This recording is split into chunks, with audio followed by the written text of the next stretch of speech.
Hello dear students, welcome to Ingress. मैं ओम चौधरी। आज हमारा टॉपिक रहने वाला है एसएचएम, जो कि बहुत ही इंपॉर्टेंट टॉपिक है नीट और जेई दोनों के लिए। और नीट की पीवाईक्यूज आज हम यहाँ पे करने वाले हैं। तो ठीक है, बिना देरी के एसएचएम स्टार्ट करते हैं। चलो नेक्स्ट आते हैं। फर्स्ट सबसे पहले हम यहाँ पे जो पढ़ने वाले हैं बेटा, ध्यान रखना, हम सबसे पहले थ्योरी के ऊपर ध्यान देंगे। थ्योरी में मैं रिवीजन टाइप बता रहा हूँ यहाँ पे, जो मैं 3 से 4 मिनट लूंगा और इसमें आपकी थ्योरी कवर हो जाएगी। देन हम पीवाईक्यूज पे चलेंगे, ताकि आपको पीवाईक्यूज करते टाइम आपको कॉन्सेप्ट याद रहे कि हाँ ये फॉर्मूला वहां से आया है। ठीक है, तो हम देखो यहाँ पे मैं तुम्हें बता दूं कि जो एसएचएम है उसमें पीरियोडिक मोशन होता है ना। पीरियोडिक मोशन में आता है, सबसे पहले पीरियोडिक मोशन आता है। तो पीरियोडिक मोशन में आपको ये चीज पता होनी चाहिए, पीरियोडिक मोशन किसके लिए डिफाइन है ना, जो टाइम के साथ रिपीट होता है। लाइक अर्थ, सन के अराउंड अर्थ घूम रही है तो उसका फिक्स एक टाइम पीरियड है ना। पीरियोडिक मोशन का सब पार्ट है ऑसिलेटरी, ध्यान रखना, ऑसिलेशन। अब पीरियोडिक मोशन में जो सर्कुलर मोशन हो रहा है वो भी आ रहा है ना, और जो एसएचएम हो रहे हैं लाइक पेंडुलम हो गया, स्प्रिंग हो गया, है ना, वो भी आ रहे हैं। ध्यान रखना, पीरियोडिक मोशन में सारे मोशन आ जाते हैं एक तरह से, जो टाइम रिपीट करता है, पोजीशन भी रिपीट करता है, लेकिन टाइम रिपीट जरूर करना चाहिए। ठीक है, उसके बाद में ऑसिलेटरी मोशन आता है। ऑसिलेटरी मोशन वो जो एक पोजीशन रिपीट करते हो, है ना, एक मेन पोजीशन के इर्द गिर्द जाते हो, टू एंड फ्रो होते हो, है ना, तो वो ऑसिलेटरी मोशन हो जाएंगे। एसएचएम इसका फिर ऑसिलेटरी मोशंस का सब पार्ट है ये, क्योंकि ऑसिलेटरी मोशंस में क्या होता है, फोर्स जो होता है वो डिस्प्लेसमेंट या फिर पोजीशन की पावर एन के प्रोपोर्शनल रहता है। और एन की वैल्यू यदि 1 हो जाए, ठीक है, यदि एफ की वैल्यू एन की वैल्यू 1 हो जाए, तो यहाँ पे फोर्स जो रहेगा वो मीन पोजीशन के प्रोपोर्शनल रहेगा और माइनस टाइम रहेगा, ध्यान रखना। तो ये कंडीशन है, और ये कंडीशन आते ही इसीलिए इसको बोलते हैं SHM, simple harmonic motion. Power N की वैल्यू 1 हो जाती है यहाँ पे, तो यहाँ पे एसएचएम, ध्यान रखना, सिंपल हार्मोनिक मोशन। ठीक है, तो उसके बाद में अब ये तो मैंने इसमें आपको बेसिक थ्योरी बताई। एसएचएम स्प्रिंग के अंदर, एसएचएम पेंडुलम में, दोनों के दोनों बहुत इंपॉर्टेंट टॉपिक है आपके लिए। ठीक है, तो इन पॉइंट्स को आपको ध्यान रखना है। ठीक है, ये दोनों के दोनों आप स्टार मार्क कर लो, ये आपके लिए सबसे इंपॉर्टेंट होने वाले हैं। तो सबसे पहले तो हम देखते हैं इसमें क्या कि एसएचएम इन स्प्रिंग में सबसे पहले तो इक्वेशन देखो, ये डिफरेंशियल इक्वेशन है इसकी, जो कि हमारा D square Y upon D T square equal to minus K Y upon M याद रख लो, या फिर माइनस ओमेगा स्क्वायर वाई याद रख लो। ये इसकी डिफरेंशियल इक्वेशन आ गई है, ध्यान रखना। ठीक है, तो ये डिफरेंशियल इक्वेशन है। ठीक है, यहाँ पे अभी एसएचएम के और इक्वेशंस भी देखेंगे, बट ध्यान रखना ये स्प्रिंग के लिए ये याद रखना है तुम्हें। और इसमें ही देख लो और आगे, यदि स्प्रिंग का कुछ मास होता है, नॉट लाइट, है ना, मास होता है, तो ध्यान रखना जब टाइम पीरियड का फॉर्मूला लिखते हो, जैसे टाइम पीरियड का फॉर्मूला तुम याद क्या रखते हो, बेसिकली ऐसा रखते हो, T equal to 2 pi root of M upon K याद रखते हो। ये वाला बेसिक फॉर्मूला है, ये फंडामेंटल फॉर्मूला है ये। तो एम हमारा मास होता था वहां पे, कि स्प्रिंग के साथ क्या कौन सा मास अटैच है ना, ब्लॉक का मास। तो यहाँ पे, लेकिन यहाँ पे स्प्रिंग का मास हम नहीं लेते थे, स्प्रिंग एक लाइट मानते थे। यदि लाइट नहीं है तो एमएस मतलब स्प्रिंग का मास अपॉन 3 कर देना, और उसी में ऐड कर देना जो भी आपका अटैच्ड मास है ना, उसमें एम मास ऐड कर देना। ठीक है, और डिवाइड में के तो करोगे के स्प्रिंग का कांस्टेंट। तो यहाँ पे ये दोनों टाइम पीरियड के फॉर्मूले याद रखना, यदि स्प्रिंग लाइट नहीं है तो, और लाइट है तो ये याद रहेगा ही रहेगा आपको। ठीक है, और यदि स्प्रिंग दो मासेज के बीच में है, मान लो इस तरीके से मासेज के बीच में है आपकी स्प्रिंग, है ना, तो इस कंडीशन में ध्यान रखना m1 m2 दो मास है, एक स्प्रिंग एक के, है ना, तो यहाँ पे फिर रिड्यूस मास का कंसेप्ट लगता है, t equal to 2 pi root of mu upon m। तो ये जो म्यू है वो ध्यान रखना रिड्यूस मास है। रिड्यूस मास कैसे लिखते हैं, दोनों का मल्टीप्लाई डिवाइड में दोनों का सम, तो ये है रिड्यूस मास, ध्यान रखना। तो उस टाइम पीरियड का फॉर्मूला ये हो जाएगा। आपको ध्यान रखना बेसिकली टाइम पीरियड के फॉर्मूलों पे ही फोकस करना है आपको, कुल मिला के ध्यान रखना। बात करूं मैं सिंपल पेंडुलम की, तो सिंपल पेंडुलम में टाइम पीरियड का formula t equal to root of I upon mgl ये होता है, ध्यान रखना। जहां पे आई क्या होता है, उस पॉइंट के, हिंज पॉइंट के अबाउट मोमेंट ऑफ इनर्शिया होता है, जिसका फर्दर फॉर्मूला निकल के आता है t equal to 2 pi root of l upon g।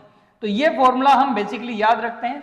NEET वाले बच्चे हो तो यही याद रख लो, काफी है, क्योंकि वहां पे डायरेक्ट फॉर्मूले बेस्ड क्वेश्चन आते हैं। अभी तक मैंने जो भी अभी पीवाईक्यूज देखेंगे उनमें सभी इसी फॉर्मूले से काम हो जाएगा आपका, 2 pi root of l upon g से। ठीक है, तो ये फॉर्मूला ध्यान रखना है आपको, ठीक है। और if the length of the simple pendulum is very large, यदि इसकी जो लेंथ है वो काफी लार्ज है, तो हमें फिर फॉर्मूला, जैसे इसमें आ रहा था ना, इसका मास कुछ आ गया तो ms/3 कर रहे थे, वैसे ही इसमें लेंथ बहुत बड़ी आ गई, ठीक है, लेंथ बहुत ज्यादा है, तो ध्यान रखना फिर पेंडुलम के लिए हमें इस तरीके का फॉर्मूला यूज करना पड़ेगा, T = 2π√1/g, ब्रैकेट में 1/L, ये L है, 1/L + 1/r, जहां r क्या है, रेडियस है, ध्यान रखना, radius of the length of the pendulum, r is the radius of the length of the pendulum, उस पेंडुलम के लिए जो रेडियस है वो है, ध्यान रखना, ओके, और L पेंडुलम की लेंथ है। इसके अलावा फोर्स की बात करूं मैं यहां पे, ठीक है, फोर्स इन SHM, तो SHM में ध्यान रखना F = -m⍵² x रहता है आपका, जो K रहता है, F = -kx याद रख लो, या तो जैसे स्प्रिंग का फोर्स याद रखते हो, या फिर K को क्या बोलते हैं, m⍵², तो यहाँ पे K रिप्रेजेंट करता है m⍵² को, m⍵² को याद रखना है ना। तो ओमेगा की वैल्यू यहां से इसीलिए निकल के आती है, देखो एंगुलर, यहाँ पे एंगुलर वेलोसिटी या फिर एंगुलर फ्रीक्वेंसी बोले तो ओमेगा = √m/k आ जाती है, ये ध्यान रखना। और हमें पता है टाइम पीरियड का फॉर्मूला क्या होता है, टाइम पीरियड का 2π/t होता है, मतलब 2π/t ओमेगा होता है, तो ओमेगा को नीचे भेज दो तो T = 2π/ω, और ओमेगा की जगह हम ये वैल्यू पुट करते हैं तो हमारा टाइम पीरियड का फॉर्मूला निकल के आता है ये T = 2π√m/k, जो कि मैंने आपको यहाँ पे ऑलरेडी बता दिया है, ठीक है। और यदि एंगुलर, तो ये ध्यान रखना ये लीनियर में आती है, ठीक है, स्प्रिंग का जो केस होता है वो लीनियर के लिए पढ़ते हैं हम, और ये जो पढ़ते हैं हम वो सर्कुलर के लिए आता है, ध्यान रखना, ठीक है। तो ये सर्कुलर के लिए आता है, या मतलब एंगुलर सर्कुलर होता है, इसमें रोटेशन से रिलेट करते हैं हम। तो ये तो ध्यान रखना यहाँ पे किससे आया, ये पूरा का पूरा लीनियर से, ठीक है, लीनियर SHM में। और यदि एंगुलर SHM होता है तो एंगुलर में पेंडुलम आता है, ध्यान रखना, लीनियर में स्प्रिंग आती है, इसमें पेंडुलम आता है। तो टॉर्क हमारा T = -k होता है, तो I की वैल्यू k/I हो जाते हैं, अल्फा की वैल्यू k/I हो जाती है यहाँ पे, और T = √I/k हो जाता है। अब यहाँ पे रेडियस ऑफ गायरेशन वगैरह रखते हैं तो यही आता है, ध्यान रखना, फॉर्मूला L/g आ जाता है हमारा, ये मोमेंट ऑफ इनर्शिया है। तो ये फोर्स भी ध्यान रखना SHM में कैसे लिखा जाता है। चलो दो कॉन्सेप्ट और देख लेते हैं, एक तो जनरल इक्वेशंस और एक एनर्जी, ठीक है, देन उसके बाद में हम PYQs पे आते हैं, ठीक है। तो लीनियर SHM में इसकी डिफरेंशियल इक्वेशन अभी मैंने बताया था, वही है, -ω²y इधर आ रहा था ना, इसको इधर ले लो, तो ये आती है, ध्यान रखना, इसकी डिफरेंशियल इक्वेशन SHM की, ओके। और डिस्प्लेसमेंट इक्वेशन ये होती है y = a sin ω/t + φ, ठीक है, वेलोसिटी का इसका डिफरेंशिएट करके निकाला हुआ है, ये आती है, ध्यान रखना, इसकी डिफरेंशियल इक्वेशन ये आती है, ये y की फॉर्म में है, ठीक है। और यदि t की फॉर्म में देखना है आपको तो ये आ जाएगी a ω² a ω cos ω/t + φ, जो भी है ये आती है, ध्यान रखना, ठीक है। एक्सेलरेशन की इक्वेशन ये आती है -ω² y, और t की फॉर्म में आ जाती है -ω² a sin ω/t + φ, ठीक है। तो ये t की इक्वेशन बता रहा हूं मैं, ये y की फॉर्म में बता रहा हूं, मतलब डिस्प्लेसमेंट की फॉर्म में तो ये इक्वेशन रहती है, और टाइम की फॉर्म में इक्वेशन ये रहती है, ये आपको एज इट इज ध्यान रखना है। फिर एंगुलर SHM की, जो कि नीट में बहुत कम पूछा जाता है, लेकिन फिर भी ध्यान रखना है आपको, ठीक है, d² θ/dt² + ω²t, और इसकी डिफरेंशियल डिस्प्लेसमेंट इक्वेशन क्या हो जाएगी, एज इट इज ऐसे, θ = θ0 sin ω/t + डेल्टा, है ना, सेम एज है, ऐसे ही बनी हुई है इक्वेशंस, बस यहाँ पे थीटा आ जाता है और यहाँ पे y रहता है। एनर्जी की इक्वेशन यदि हम SHM लीनियर में बोले तो लीनियर में आती है 12 m⍵² a² cos² ω/t, ये t की फॉर्म में है, ये किसकी फॉर्म में है, t की फॉर्म में है। हम y की फॉर्म में या x की फॉर्म में देखना चाहते हैं हम, ठीक है, तो इसको क्या लिखेंगे, हाफ k, इसको क्या बोल देंगे हम, हाफ k, और इसको, और यहाँ पे काइनेटिक एनर्जी की इक्वेशन देख रहे हैं, ध्यान रखना, हाफ k a² - x², ये बनता है यहाँ पे, ध्यान रखना, ठीक है। और पोटेंशियल की एनर्जी की इक्वेशन देखनी है आपको, तो हाफ के एक्स स्क्वायर ये होती है, और इसमें टोटल एनर्जी देखनी है तो दोनों को टोटल कर दो, तो ये कट जाएगा तो हाफ के एक्स स्क्वायर आ जाएगा, तो हाफ के ए स्क्वायर, ठीक है।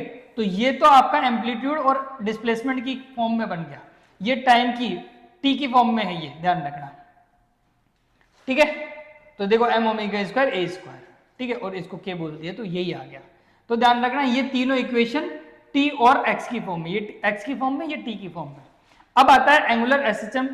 एंगुलर एसएचएम की काइनेटिक एनर्जी वही m की जगह i पुट करो और omega square as it is, तो काइनेटिक एनर्जी क्या आ गई हमारी, हाफ आई ओमेगा स्क्वायर, ठीक है। और पोटेंशियल एनर्जी हाफ के थीटा स्क्वायर, ठीक है, तो half I omega square theta square. Total energy दोनों को टोटल कर दो तो half I omega square theta naught का स्क्वायर, थीटा नॉट मतलब मैक्सिमम एंगुलर डिस्प्लेसमेंट, है ना। तो ऐसे ये एटलीस्ट आपको थोड़ा बहुत समझ में आया होगा। ध्यान रखना t equal to 2 pi root of m upon K spring के लिए, and t equal to 2 pi root of l upon g। और ये g ना कई बार इफेक्टिव वाला भी लेना पड़ता है आपको। इफेक्टिव मतलब लाइक कहां पर है वो, इंक्लाइन प्लेन पर है, लिफ्ट के अंदर है, इलेक्ट्रोस्टैटिक इलेक्ट्रिक फील्ड में है, या फिर मैं बात करूं आपकी यहाँ पे लिक्विड में है, किसी लिक्विड में भी हो सकता है, तो जी वेरी करेगा, ठीक है। तो पेंडुलम के लिए फॉर्मूला यही रहेगा, बट जी वेरी करेगा अलग अलग केसेस के लिए। ये इसमें सिंपल है, इसमें ध्यान रखना, इसमें भी अलग अलग केसेस आ सकते हैं आपके, लाइक आपका या तो मैंने बताया कि 2 मास हो गए तो वहां पे रिड्यूस मास आएगा, और स्प्रिंग का खुद का मास हो गया तो m plus M S upon 3 add करना है मास में। अदरवाइज के इफेक्टिव आता है यहाँ पे भी, ध्यान रखना। के इफेक्टिव का मतलब के डिपेंड करेगा कि आपकी स्प्रिंग्स कैसी है, लाइक वो सीरीज में है या पैरेलल में है। मान लो सीरीज में है तो पैरेलल वाला फॉर्मूला लगाना ऐसे, सीरीज में है तो ऐसे 1 अपॉन के एस इक्वल टू 1 अपॉन के 1 1 अपॉन के 2 ऐसे निकलेगा। और यदि स्प्रिंग आपकी पैरेलल में है तो ये ध्यान रखना केपी इक्वल टू ये आएगा आपका, तो केपी पुट करना है फिर यहाँ पे k1 प्लस k2। तो ये दोनों फॉर्मूले डिपेंड करेंगे वहां पे कि कौन सा केस दे रखा है, ठीक है। तो ये था इसका रिवीजन, ओके। चलो अब नेक्स्ट, अब आते हैं हम PYQs पे। ये फॉर्मूला मैंने आपको रिवाइज करवा दिया। अब देखो रीनीट में ये क्वेश्चन आया, बिल्कुल सिंपल सा क्वेश्चन है ये, ठीक है। A particle executing SHM harmonic motion with the amplitude A has the same potential and kinetic energy at the displacement। उस डिस्प्लेसमेंट के लिए देखो, डिस्प्लेसमेंट का मैंने बताया हुआ है आपको, फिर यहाँ पे कॉन्सेप्ट भी बता देता हूँ आपको दोबारा से, और आप खुद बोलोगे। देखो काइनेटिक एनर्जी का फॉर्मूला आपका पता है आपको, या तो एक्स की फॉर्म में देख लो या ए की फॉर्म में। ए की फॉर्म में देख लेते हैं, हाफ के ब्रैकेट ए स्क्वायर माइनस एक्स स्क्वायर ये होता है।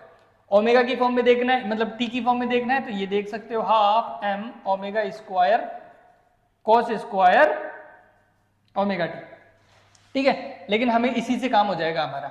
यहाँ पे पोटेंशियल एनर्जी की भी इक्वेशन लिखूं मैं, तो ये आती है हाफ के एक्स स्क्वायर, और ओमेगा की फॉर्म में देखें हम, मतलब टी की फॉर्म में देखें हम, तो half M omega square sine square omega T, ठीक है। तो ये दो इक्वेशन, तो हमारा काम इन दोनों से हो जाएगा वैसे, ठीक है। और इनके ग्राफ भी देखते हैं हम, तो देखो यहाँ पे होता है ऐसे, ये मीन पोजीशन होती है, ये एक्सट्रीम पोजीशन, और ये भी एक्सट्रीम पोजीशन, ठीक है। ऐसे होता है अलग अलग। अब यहाँ पे है ना mean position x equal to 0 पे, यहाँ पे पोटेंशियल एनर्जी मैक्सिमम होती है और पोटेंशियल एनर्जी मिनिमम होती है और काइनेटिक एनर्जी मैक्सिमम होती है। फिर क्या होता है, पोटेंशियल एनर्जी तो कम होती जाती है, ये काइनेटिक एनर्जी तो कम होती जाती है, ये काइनेटिक एनर्जी ध्यान रखना, ठीक है। और पोटेंशियल एनर्जी बढ़ती जाती है ऐसे दोनों साइड में, ठीक है। और ये एक्सट्रीम पे यहाँ पे पोटेंशियल एनर्जी मैक्सिमम हो जाती है और यहाँ पे भी पोटेंशियल एनर्जी मैक्सिमम हो जाती है। यहाँ पे काइनेटिक एनर्जी मिनिमम हो जाती है और यहाँ पे भी काइनेटिक एनर्जी मिनिमम हो जाती है, ठीक है। और यहाँ पे काइनेटिक एनर्जी इस पॉइंट पे मैक्स होती है, ध्यान रखना तो, ठीक है। तो काइनेटिक एनर्जी मैक्स से धीरे धीरे धीरे मिनिमम होती रहती है, और पोटेंशियल एनर्जी, यहाँ पे पोटेंशियल एनर्जी ध्यान रखना, यहाँ पे पोटेंशियल एनर्जी मिनिमम होती है, तो यहाँ पे पोटेंशियल एनर्जी मिनिमम होती है और धीरे धीरे धीरे एक्सिम जाती रहती है। तो ये पॉइंट वो होगा जहां पे, ये पॉइंट वो होगा जहां पे दोनों पोटेंशियल एनर्जी बराबर होगी। तो वही पॉइंट पता करना है कि यहाँ पे इस x की वैल्यू क्या होगी, है ना, इस x की वैल्यू क्या होगी। तो आपको इस x की वैल्यू ही पूछ रहा है वो, ठीक है। तो ये तो मैं कॉन्सेप्ट बताने के लिए कर रहा हूं, इतना नहीं करना। वहां पे आपको सिर्फ दोनों के फॉर्मूले बराबर करने हैं, क्योंकि वो बोल रहे हैं ना पोटेंशियल एनर्जी काइनेटिक एनर्जी बराबर बराबर है, तो दोनों को बराबर कर दो। तो यहाँ पे देखो काइनेटिक एनर्जी को बराबर करो, हाफ के ए square minus X square equal to half के एक्स स्क्वायर, बराबर बराबर कर दिया। तो हाफ के ए स्क्वायर माइनस हाफ के X square equal to half के एक्स स्क्वायर, ठीक है। अब ये हाफ के उधर गया,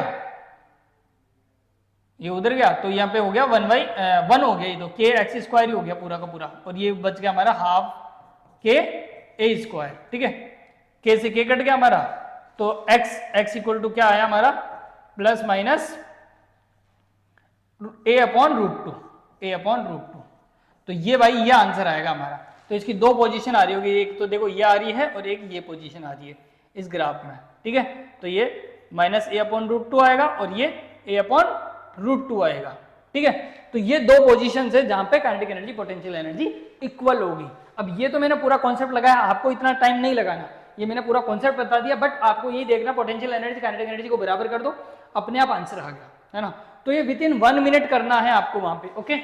चलो तो इसमें ऑप्शन देखो कौन सा आ रहा है, a/√2, a/√2, ये सी आंसर आ रहा है इसका, ठीक है। चलो next, 2 dimensional motion of the particle described bye, okay. देखो यहाँ पे एक r वेक्टर दे रखा है ऐसे, जो दे रखा है i प्लस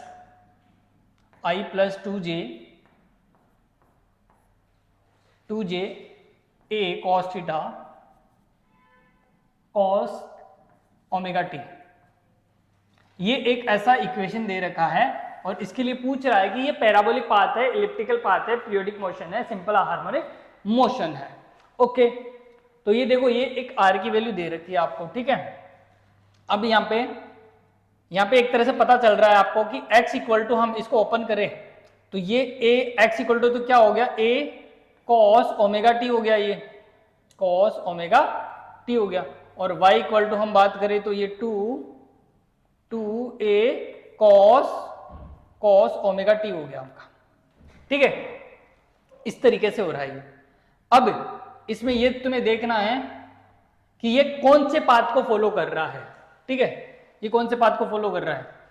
तो ठीक है, इसमें तुम ऐसे कर सकते हो, देखो ये पूरा का पूरा x दिख रहा है ना तुम्हें, या तो दोनों इक्वेशन को डिवाइड दे दो, अपने आप पता चल जाएगा, है ना, या फिर है ना इसको पूरे को x बोल सकते हो।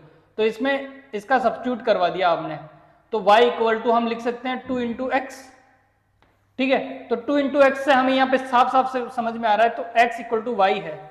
तो ये तो लीनियर इक्वेशन को शो कर रहा है, लीनियर इक्वेशन को शो कर रहा है भाई, ये तो है ना। तो ये तो लीनियर पाथ आएगा। अब लीनियर वाला तो कोई पाथ है ही नहीं यहाँ पे, ये तो पैराबोलिक है ना। पैराबोलिक तो स्क्वायर पे डिपेंड करता ना, इलेप्टिकल है, दोनों पे स्क्वायर होता है, डिवाइड में कुछ होता है ना। तो अब पता करते हैं एसएचएम वगैरह का है या नहीं है ये, ठीक है। तो एसएचएम पता कर लो, ठीक है।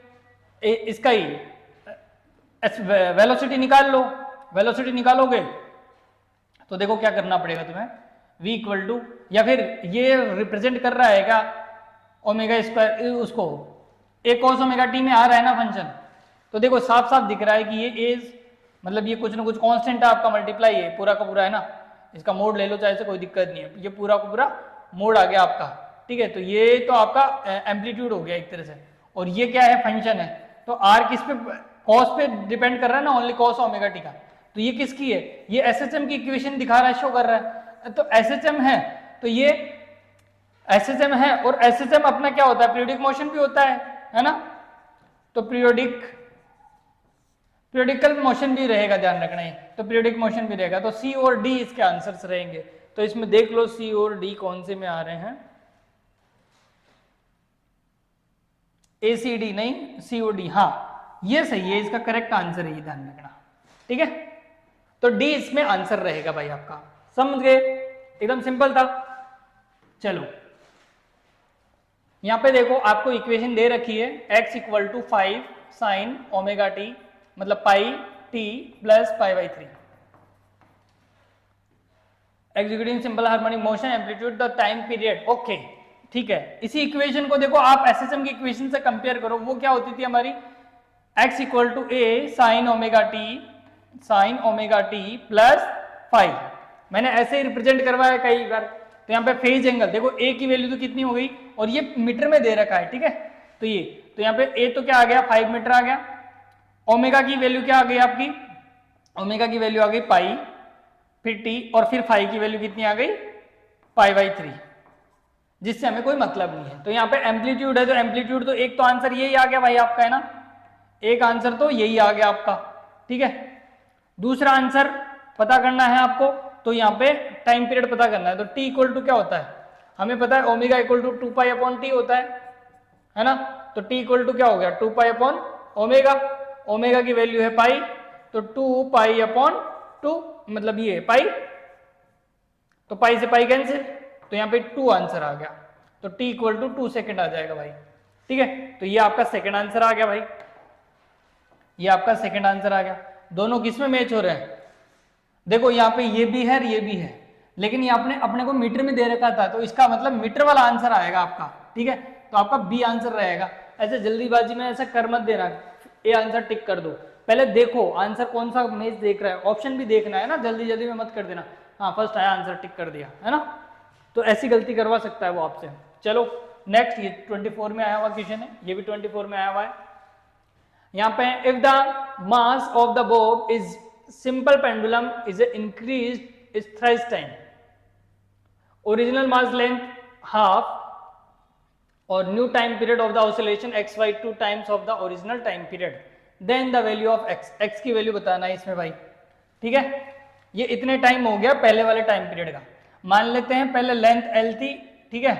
तो उस टाइम जो टाइम पीरियड था इसका, जो टाइम पीरियड का फॉर्मूला था वो 2 pi root of L upon G, है ना,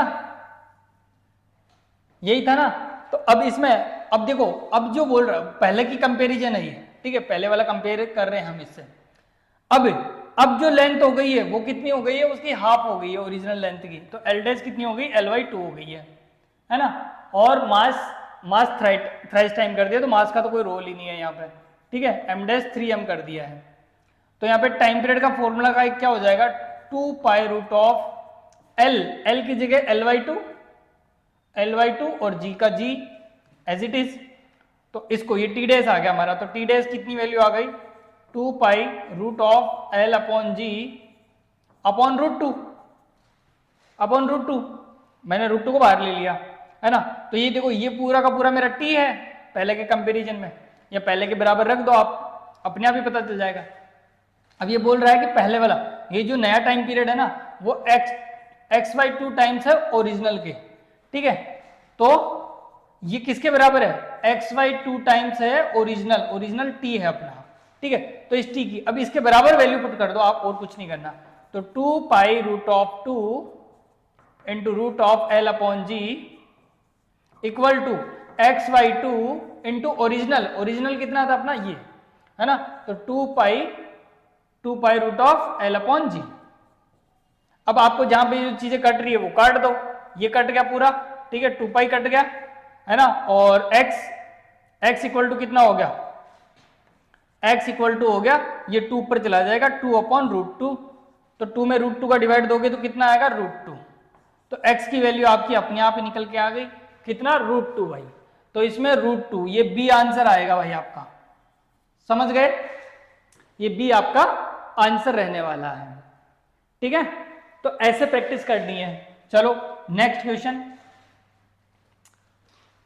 ये है 23 में आया हुआ क्वेश्चन है, और इसमें देखो इस बार ये ऐसा इस बार आ सकता है ना, लास्ट ईयर 2024 में नॉर्मल टाइम पीरियड से रिलेटेड है, तो इस बार पॉसिबिलिटी है कि स्टार्टिंग वाले जो टॉपिक्स है अपने लाइक ऐसे ग्राफ वाले हो गए, है ना, काइनेटिक एनर्जी से भी आ गया, है ना। तो इस बार हो सकता है इस तरीके के क्वेश्चन आए, है ना, या फिर 22 में जो क्वेश्चन आए थे वैसे आए।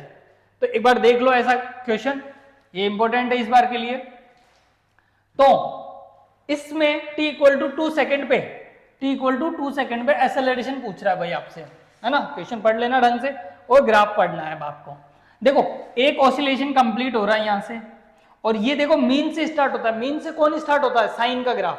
तो ये साइन थीटा वाला ग्राफ है हमारा, है ना। और इसका टाइम पीरियड कितना है टोटल? t 8 है, तो हमें टाइम पीरियड दे दिया 8, ठीक है, 8 सेकेंड दे दिया।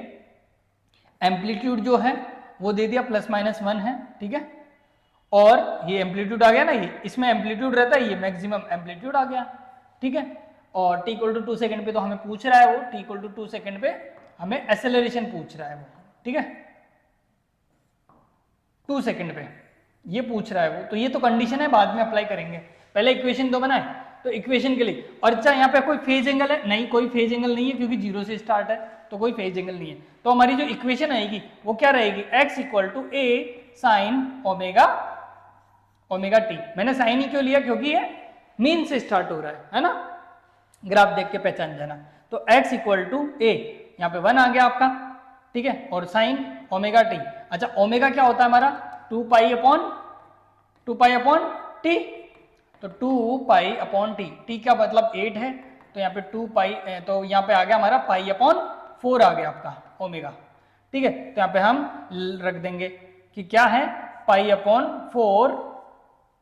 4 इंटू टी, ठीक है, ये रख देंगे हम ओमेगा की जगह। तो हमारी इक्वेशन आ गई। अब हमें एक्सेलरेशन पता करना, तो एक्सेलरेशन क्या होता है? Minus omega square into x, और x की वैल्यू हमने निकाल ली है, तो माइनस ओमेगा का स्क्वायर करो तो पाई स्क्वायर अपॉन 16, और x की वैल्यू कितनी है? Sine pi T upon 4। Acceleration की इक्वेशन आ गई हमारे पास। अब इसमें क्या बोल रहा है? t इक्वल टू 2 सेकेंड पे, तो t की जगह 2 पुट कर दो, तो देखो आपका आंसर क्या आएगा?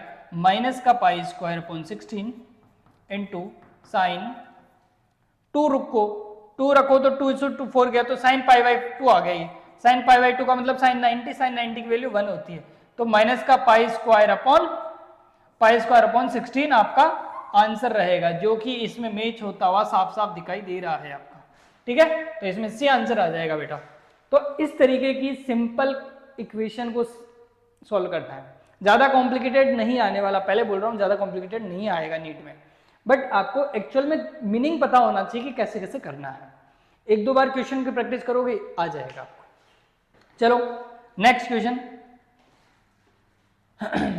अब यहां पे देखो 23 मध्य प्रदेश वाले में आया हुआ है। यहाँ पे टाइम पीरियड दे रखा है, टी की वैल्यू दे रखी है आपको √3। Complete the emerge is a non viscous liquid the density 1/4। अच्छा ये टाइम पीरियड जब बाहर था तब था, अब किसी नॉन विस्कस फोर्स में उसको डबो दिया है, ठीक है, पेंडुलम को, ठीक है। तो लिक्विड वाले में जब भी ऐसा आ जाता है केस, तो मैंने आपको बताया था कि t equal to 2 pi √L upon जी की जगह जी नेट पुट करेंगे या जी इफेक्टिव पुट करेंगे आपको, और जी इफेक्टिव निकालना है। तो इसके लिए जब निकालते हैं ना हम जी इफेक्टिव, तो ध्यान रखना जी इफेक्टिव का ये मेजर लेक्चर टेस्ट मेजर जो अपने वो है ना लेक्चर्स, उनमें आपको डेरिवेशंस वगैरह सारी चीज मिल जाएगी, वहां पे जाके देखना। तो जी इफेक्टिव निकलता है हमारा G 1 minus √L upon sigma B. ऐसे याद रखो, मैं ऐसे याद क्यों रखवाता हूं? √L का मतलब लिक्विड और सिग्मा बी मतलब बॉडी, ठीक है। तो बॉडी की डेंसिटी नीचे रहती है, लिक्विड की डेंसिटी ऊपर रहती है, इसलिए √L अपॉन सिग्मा बी याद रखवाता हूं मैं, ठीक है, ताकि बच्चे को याद रहे एग्जैक्टली, ठीक है। तो ये है हमारी जी नेट। तो जी नेट निकाल लो, जी इफेक्टिव निकाल लो पहले। तो जी इफेक्टिव कितना आएगा? जी इफेक्टिव आ जाएगा भाई जी 1 माइनस रो है सिग्मा बी का 1/4, तो सिग्मा बी का 1/4 है इंटू सिग्मा बी, बोल रहा है ना वो कि इसकी जो डेंसिटी है वो कितनी है? 1/4 of the material of the Bob, ठीक है। तो बॉडी का या फिर बॉब का क्या है? उसकी डेंसिटी का 1/4 है, तो सिग्मा बी कट गया हमारा, 1/4 बच गया। 1/4 का 1 में से माइनस करोगे तो 3/4 बच जाएगा, तो 3g/4 बच गया हमारा जी इफेक्टिव, ठीक है। तो ये आ गया, बस इसी को निकालना था हमें और कुछ भी नहीं है। चलो आ जाओ इसमें। तो देखो यहाँ पे टी डैश निकालना है हमें, जब इसमें लिक्विड में डाल दिया है तो टी डैश हो गया है, तो टी डैश इक्वल टू क्या हो जाएगा? 2 पाई L अपॉन जी, तो L अपॉन जी, जी की वैल्यू हम रखेंगे 3g अपॉन 4, 4 ऊपर चला जाएगा, ठीक है। तो ये बाहर आ जाएगा 2 अपॉन रूट 3 इंटू पूरा का पूरा ब्रैकेट में 2 pi root of L upon g. मैं इसमें 4 और 3 को बाहर ले लिया क्योंकि मेरे को पता है ना, ये तो ऑलरेडी मेरे को दे रखा है t की वैल्यू, तो 2 pi root of L upon जी की वैल्यू आपको दे रखा है पहले ही, है ना, t की वैल्यू दे रखा है वो, ठीक है। तो ये इसको क्या बोल रहे हैं, टाइम पीरियड। तो टाइम पीरियड की वैल्यू हमें √3 दे रखी है, तो 2 अपॉन √3 इंटू √3, ये इसकी वैल्यू रख दिया मैंने टाइम पीरियड की। तो नया टाइम पीरियड मेरा कितना आ गया, ओनली 2। तो ओनली 2 इसका आंसर आ रहा होगा भाई, ये देखो, ये इसका आंसर है भाई। समझ गए, समझ गए ना भाई। तो ऐसे करना है आपको, ठीक है। चलो नेक्स्ट क्वेश्चन। इसमें है pendulum of the length 212 and 100 start vibrating in phase. देखो ये लंबी लेंथ वाला है, ये शॉर्टर लेंथ वाला है। तो शॉर्टर लेंथ वाला है तो जल्दी जल्दी चलेगा एक तरह से, है ना। लॉन्गर है तो धीरे चलेगा। देखते हैं अभी। The mean position of the same phase, the minimum number of the vibrations of the shorter pendulum after the two are again in the same at the mean position. अच्छा, तो देखो सेम फेज पे आ जाने चाहिए, मतलब ऐसा है कि दोनों ऐसे कर रहे हैं तो एक ने एक टाइम पे, ऐसा है ना, वो तो जल्दी जल्दी कर रहा होगा, एक टाइम पे ऐसा होगा कि दोनों सेम हो जाए, उनका फेज सेम हो जाए, मतलब एक जगह ही आ जाए लगभग लगभग। तो वही बताना है कि कहाँ पे आएंगे, एक तरह से कौन से रेवोल्यूशन कंप्लीट करने पे आएंगे, या फिर कौन से मिनिमम मतलब सबसे पहला जो नंबर आएगा ना मैच होने का, फेज सेम होने का, वही नंबर आपको बताना है। यहाँ पे यहाँ पे लेंथ दे रखी है दोनों की, L1 L2, L1 अपना 1:1 और L2 हमारा 100 सेंटीमीटर में है भाई, ठीक है। यहाँ पे टाइम पीरियड में निकालू t equal to 2 pi root of L upon g, और यहाँ पे भी T2 निकालू मैं 2 pi root of L upon g, ठीक है। तो यहाँ पे जो भी मेरा आएगा 2 पाई रूट ऑफ L हमारा 1:1 अपॉन 10, और सेंटीमीटर को उसमें मीटर में कन्वर्ट करोगे तो या तो 2 छोड़ के पॉइंट लगा लो या 1.2 ही रहने दो, ठीक है। और ये T2 2 pi root of L upon g, तो L कितना हमारा 100, तो 1.00 डिवाइड में 10। अब ये दोनों का टाइम पीरियड निकल गए, तो ये बोल रहा है सेम फेज है ना, तो N1 T1 equal to N2 T2 होना चाहिए, बराबर बराबर में नंबर ऑफ रिवोल्यूशन, है ना। टाइम पीरियड का मल्टीप्लाई करो तब भी बराबर आ सकते हैं ये। तो ये करना पड़ेगा तुम्हें, तो ये करके देख लो, N1 N2 का पता चल जाएगा अपने आप ही क्या रेशियो रहने वाला है ना। तो N1 N2 जब इन दोनों को हम करेंगे तो यहाँ पे आ जाएगा, देखो T1 T2 का रेशियो ले लो पहले या तो, ठीक है। तो यहाँ पे आ जाएगा तुम्हारा ये 100, तो 1:1, तो यहाँ पे 2 पाई कट ही जाएगा। 1:1 का स्क्वायर कितना होता है, 121 का स्क्वायर कितना होता है 11, और 100 का 10 होता है, ठीक है। हाँ, तो देखो N1 upon N2 equal to कितना हो जाएगा, T2 अपॉन T1, और यहां से ये हटेगा तो ये सारी चीजें कट जाएगी। T2 है, T2 ऊपर है तो T2 है तो 10, ये 10 रहा होगा, और ये रह रहा होगा 11, ठीक है। तो इसमें शॉर्टर कौन सा था, इसमें शॉर्टर था L2 मतलब यहाँ पे N2 की बात हो रही है, तो N2 किससे कंपेयर हो रहा है, 11 से, ठीक है। तो N2 जब 11 रेवोल्यूशंस कंप्लीट कर चुका होगा तब जाके सेम फेज। वही स्मॉल वाले को पूछ रहा था, बिग वाले को पूछ रहा था तो 10 रखते हैं, तो स्मॉल वाला कितना रेवोल्यूशन ये कंप्लीट कर लेगा, वाइब्रेशन 11 वाइब्रेशन कंप्लीट कर लेगा, जब जाके लार्ज वाले के साथ साथ फेज सेम करेगा, वो ध्यान रखना। तो इसमें आपका आंसर 11 आएगा, ध्यान रखना, 10 मत कर देना इसमें। 10 किसका आएगा, छोटे उसका, लार्जर का, ठीक है।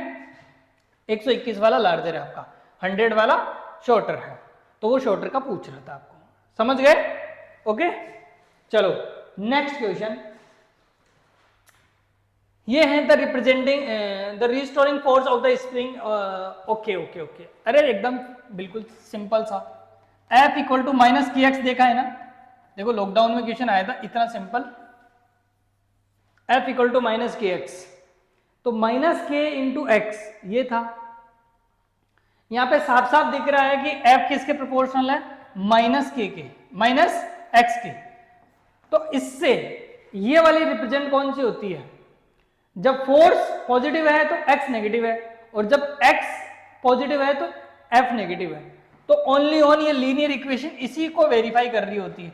ये देखो एफ पॉजिटिव गया तो एक्स नेगेटिव गया, जब एक्स पॉजिटिव गया तो एफ नेगेटिव चला गया, तो ये वाली इक्वेशन ही ओनली ऑन, या फिर आप यहां से देख सकते हो स्लोप से कि इसका एम स्लोप कैसा है, नेगेटिव है, तो नेगेटिव स्लोप किस में आ रहा है, इसमें आ रहा है, इसमें तो पॉजिटिव है, इसमें नेगेटिव है, एम की वैल्यू ग्रेटर देन 90 तो नेगेटिव है ना, तो ये स्लोप उसमें है, तो ए इसका आंसर आ रहा होगा। इतना सिंपल क्वेश्चन था आपका लॉकडाउन के अंदर।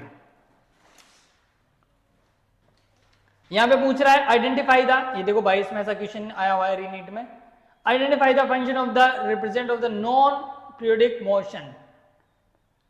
तो नॉन पीरियोडिक बताना है भाई, ये भी एसएचएम को इक्वेशन दिखा रहा है, ये भी एसएचएम की दिखा रहा है, ये भी साइन कोस को जब a प्लस बी का फॉर्मूला लगा के जब कन्वर्ट करोगे तो हो जाएगा इसमें भी। ओनली ऑन ये है कि ये कोई भी एसएचएम को रिप्रेजेंट नहीं कर रहा, नॉट एसएचएम, ध्यान रखना, ये एसएचएम की इक्वेशन को शो नहीं कर रहा है, तो ध्यान रखना यही पूछ रहा था, सिंपल सा आंसर था इसका ये, बाकी सारे कर रहे हैं। और बाकी मैंने तरीके भी बता रखे हैं आपको कि यदि इक्वेशन से भी पता करना है आपको तो 2 बार डिफरेंशिएट करो, 2 बार डिफरेंशिएट करने से आपका यदि a acceleration minus omega square into x आ जाए, मतलब ये आपकी वापस इक्वेशन ही आ जाए, आपका फंक्शन ही आ जाए, तो वो इक्वेशन क्या होगी, वो एसएचएम की इक्वेशन होगी बेटा। ये आपको मैंने बता रखा है ना, डबल टाइम डिफरेंशिएट करो तब जाके आएगा ये। चलो नेक्स्ट ये 21 में क्वेश्चन जो आया था ये काफी अच्छा क्वेश्चन था, ये क्वेश्चन करते हैं, इसके बाद में जो भी क्वेश्चन रहेगा अपना सेकंड लेक्चर में रखेंगे। तो देखो यहाँ पे एग्जीक्यूटिंग कर रहा है, एक body executing simple harmonic motion, the frequency n, इसकी फ्रीक्वेंसी एन है, यहां तक खत्म। Then the frequency of the potential energy, तो ये बोल रहा है कि उसकी पोटेंशियल एनर्जी को एसएचएम में एग्जीक्यूट करवाए तो उसकी फ्रीक्वेंसी क्या होगी। आपको सिंपल एसएचएम, इसकी एसएचएम की इक्वेशन होती है हमारी a sine omega t, omega t या प्लस फाइव ये भी लिख सकते हो, ठीक है। तो इस टाइम इसकी फ्रीक्वेंसी कितनी है, एन है, ठीक है, ये ऐसे बोल रहा है, ठीक है। और फ्रीक्वेंसी एक्चुअल में क्या होती है, 2 पाई अपॉन ओमेगा, अरे यही तो होती है आपकी, क्योंकि omega equal to 2 pi F सुना होगा, 2 पाई एन सुना होगा, है ना, तो 2 पाई एफ का डिवाइड दे दो तो 2 पाई अपॉन एफ। तो आपकी नॉर्मल एसएचएम हो एग्जीक्यूट करे तो आपकी फ्रीक्वेंसी ये है और इसकी वैल्यू एन दे रखा है वो। अब वो बोल रहा है कि पोटेंशियल एनर्जी के लिए क्या कर सकते हैं, तो पोटेंशियल एनर्जी का फॉर्मूला आपका पता होना चाहिए, आपको क्या होता है, हाफ के एक्स स्क्वायर, है ना। तो यहाँ पे x, अब x की जगह x की वैल्यू डालो आप, तो यहाँ पे लिखोगे हाफ के ए square sine square omega T, ठीक है। अब यहाँ पे देखो ये एसएचएम इक्वेशन को रिप्रेजेंट नहीं कर रहा, पहले इसको नॉर्मल बनाओ, साइन कोस की फॉर्म में बनाओ। तो इसको साइन कोस की फॉर्म में बनाने के लिए हमें cos 2 थीटा का फॉर्मूला यूज करना पड़ेगा। cos 2 थीटा का फॉर्मूला क्या होता है बेटा, cos 2 थीटा का फॉर्मूला होता है, यदि साइन का है तो साइन को कन्वर्ट करने के लिए 1 माइनस 2 साइन स्क्वायर थीटा होता है, साइन स्क्वायर थीटा होता है। यहां से साइन निकालना है आपको, ध्यान रखना। तो इसको पहले इधर भेजो, ठीक है, इसको इधर भेज दो और इसको इधर भेज दो, तो ये आ गया हमारा 2 sine square theta equal to 1 minus cos 2 theta, और फिर 2 का डिवाइड दे दो, तो साइन स्क्वायर थीटा की जगह आप ये भी लिख सकते हो 1 minus cos 2 theta upon divide में 2। तो ये कंडीशन आपको करना है, ऐसे साइन स्क्वायर की जगह ये रख सकते हो आप। अब तो यहाँ पे ये रखना पड़ेगा आपको। तो पोटेंशियल एनर्जी की देखो इक्वेशन क्या आ जाएगी, हाफ के ए स्क्वायर ब्रैकेट में 1/2 1 माइनस कोस 2 थीटा, और 1/2 है, इसको बाहर ले आता हूं या फिर यहाँ पे रहने दो अभी। तो ये इसका ओपन करते हैं हम, तो 1/4 के ए square minus 1/4 cos 2 theta. 2 theta, theta की जगह क्या है ओमेगा टी, तो ओमेगा टी। ये इक्वेशन आ रही है पोटेंशियल एनर्जी की। अब इसको एज एसएचएम की इक्वेशन लेके आप करोगे तो यहां पे आपको देखो ओमेगा की जगह क्या आ गया 2 ओमेगा, है ना। तो ओमेगा इक्वल टू आपको पता है 2 पाई, एन इक्वल टू क्या होता है, एन इक्वल टू होता है हमारा 2 पाई अपॉन ओमेगा, है ना। तो यहां के लिए इसकी फ्रीक्वेंसी एन डैश बोल देते हैं हम, ठीक है। तो वो क्या आएगी 2 पाई अपॉन ओमेगा। तो यहां पे ओमेगा डैश रखना पड़ेगा इसके लिए, है ना, क्योंकि ये काइनेटिक इसकी एनर्जी पोटेंशियल एनर्जी की एसएचएम इक्वेशन मान के कर रहे हैं इसको। तो यहाँ पे 2 पाई अपॉन ओमेगा, ओमेगा की जगह 2 ओमेगा रखना पड़ेगा हमें, तो 2 ओमेगा रखना पड़ेगा। तो 2 से 2 कट गया, तो ये देखो कितना आया pi upon omega. Pi upon omega इसका मतलब pi upon omega, pi upon omega, ये देखो पाई अपॉन ओमेगा ये भी तो है ना। तो यहां पे पाई अपॉन ओमेगा एक तरह से उसका जस्ट डबल आ रहा है ना। पाई अपॉन ओमेगा तो ये भी एक तरह से है ना, तो उसका जस्ट डबल आ रहा है। इसका मतलब हम क्या लिख सकते हैं 2 टाइम्स ऑफ एन, मतलब पहले की फ्रीक्वेंसी का जस्ट डबल आ रहा है ये, है ना। तो इस तरीके से लिख सकते हैं हम, ध्यान रखना। तो इसमें क्या रहेगा, तो इसकी फ्रीक्वेंसी 2 टाइम्स रहेगी, ध्यान रखना, ये चीज ध्यान रखना आपको। दोनों की फ्रीक्वेंसी निकालनी पड़ेगी, तो ये इक्वेशन निकलना पड़ेगा आपको, ध्यान रखना। इसे कॉस के फॉर्म में कन्वर्ट करना पड़ेगा। वो बोल रहा है पोटेंशियल एनर्जी को एज ए एसएचएम की इक्वेशन मान के आप फ्रीक्वेंसी बताना है, ठीक है, ऐसे। चलो नेक्स्ट ये क्वेश्चन आपके लिए, आप इसको घर से करके लाना, नेक्स्ट लेक्चर में हम देखेंगे। जब तक बाय बाय, टेक केयर।